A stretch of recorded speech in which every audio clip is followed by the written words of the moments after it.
What's going on, everybody? Tim from Tierfon Orbital. This is going to be a very quick demo video for an install commission that I completed recently on an ignition Saber company, Subversion. This is not your typical Subversion hilt.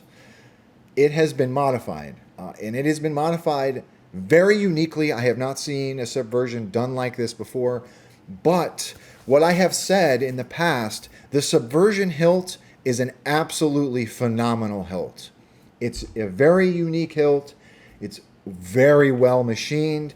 We've got an exposed crystal, and it is just ripe for mods and customizations. We've seen people put wood veneer on the grips. Benji from Nerf Herder Customs has done this before. Benji also did an external kill switch on one of these, which was absolutely genius, especially if you have a Proffie. So I've seen wood veneer. I mean, it's perfect for etching. Both of the shrouds on this hilt are just begging to be etched, right? It looks great weathered. It's just I can't speak highly enough of this hilt.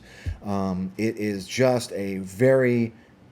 I mean, it's got machined brass rods on it. It's just a great hilt. Really, really premium hilt, in my opinion, right? So this is no different. It has been modified. It was modified by a sabersmith by the name of, he goes by Frank Starkiller on Facebook. So this was sent to me by the client. The client got it from Frank, and the client then sent it to me for an install. It is a Master Chief themed hilt. Yeah, so when worlds collide, right? So two different genres colliding, it looks really, really good, right? So this is going to be a quick demo. We don't have to go over a chassis or anything because Ignition typically provides a battery tray and a board holder chassis already. So I didn't have to design anything for this. However, getting at the battery compartment is a little tricky, so I do want to talk about that. And then we will, of course, put a blade in it and do a demo, and we'll be on our way, right? So let's come up top. So here it is. The Master Chief themed Subversion done by Frank Starkiller. This thing is pretty gnarly, right? So right off the bat, you notice that olive drab army green. I know it's called olive drab because I actually talked to Frank regarding this hilt. He is also a fan of Tamiya paint, so he did let me know what color this was. I prefer Tamiya's sprays. I feel like they are superior to all other rattle can sprays. They have the evenest coat, they dry the quickest, they cure the quickest, so big fan, right? So I don't know where these greeblies came from. I don't. I think that some of these shroud pieces were probably cut by hand. Frank does a lot of hand work, so I'm assuming that's where that's from, right? But yeah, just that black on olive green color scheme. There is a D-ring here as well, and that's it, right? We do have an exposed crystal. That's a real quartz point. This actually came with the hilt, and that's it, okay? So I do want to talk about how to get at this battery. So typically, with the regular Subversions, there are two set screws here that are holding that bottom shroud in place. Frank has added some greeblies and some custom screws on this, so it's a little bit different getting this shroud off. So you want to unscrew your pommel. We've got a 28mm bass speaker down here from Smugglers Outpost. So you unscrew your pommel. We've got one flathead screw here that is in the D-ring.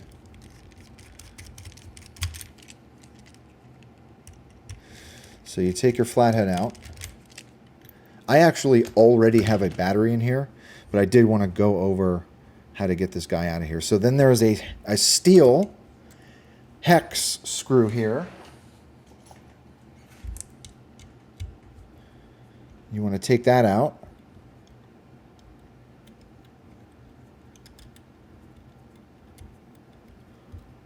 Okay, and that's holding that greebly in place as well. So once you get that unscrewed, that greebly will come off. Then you can slide your shroud off. Okay, so here's the board. Battery is around back. So when you put your battery in, there's no kill switch on this build. When you put your battery in, it is flat side or negative side towards the speaker, It will turn on.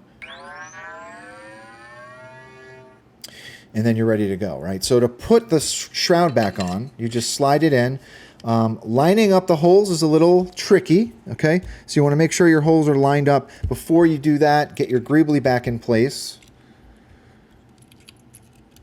Okay.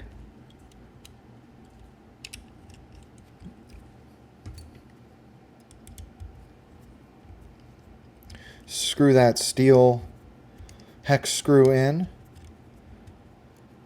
And then you can put your D-ring with that flathead in last.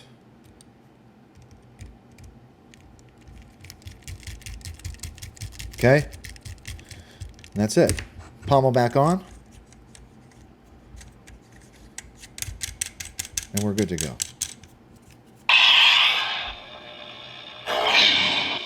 Let's come down to the bottom here.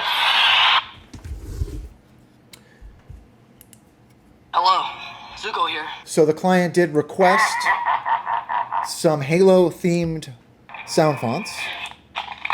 So I was able to get a couple of those and put them on for the client. So let's try them out. There's that exposed crystal. God, these hilts are so great. So fantastic, these subversions. What else we got?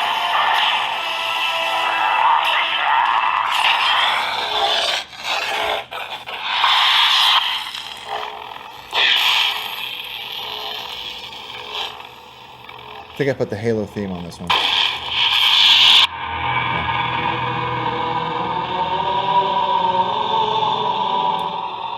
Very cool. Very cool. We've got a couple of different Halo fonts on here.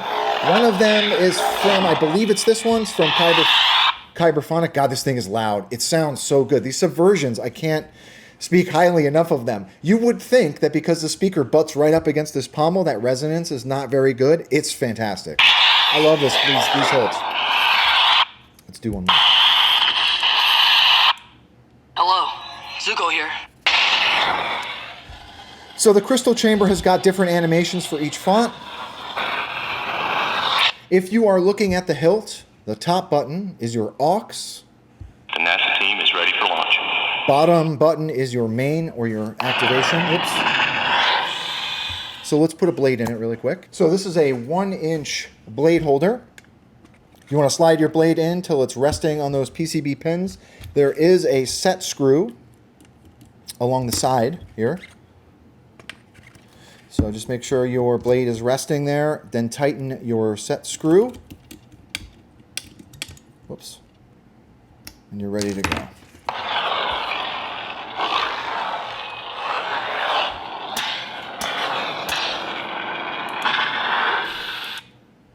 I'm Cal Kestis. Great hilt.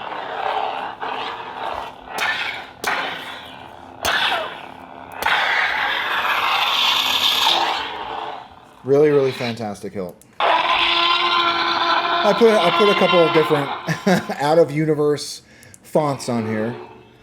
Let's see. Let's get back to the Halo font. Hello. So I think I put an energy sword blade on here. So to get to your color wheel, you want to hold down aux and tap main.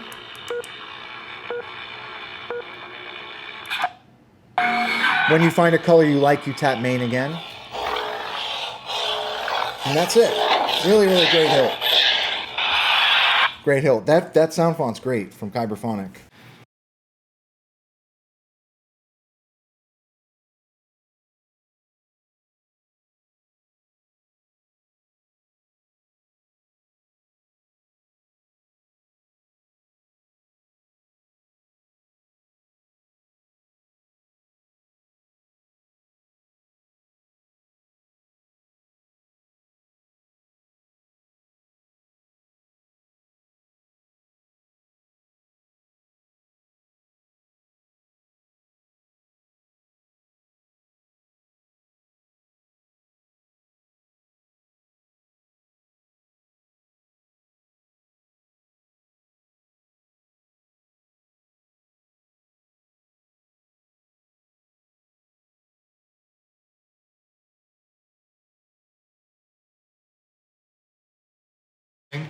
And with that being said, always.